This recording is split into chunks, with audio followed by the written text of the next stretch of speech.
Gürcü dilində çünkü deyəndə ya imitomrom deyirik, ya da radqan deyirik.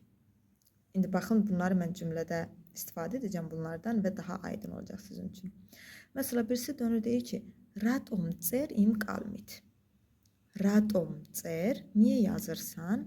İm qalmit, o qələmlə. Digəri cavab verir. İmitomrom es qalami qarqad cers.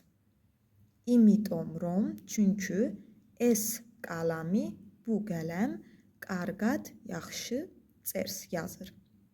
Ya da dostlar, burada imitomrom, bunun yerinə radqan, bundan istifadə edərsiniz və deyirsiniz radqan es qalami qarqad cers.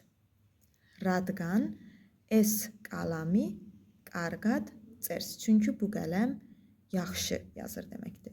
Yəni rahatca imitomrom, radqan bunları bir-birinin yerinə, əvəzinə işlədə bilərsiniz. Ratom niyə sualına cavab verdiyimiz zaman, bir şeyin səbəbini dediyimiz zaman.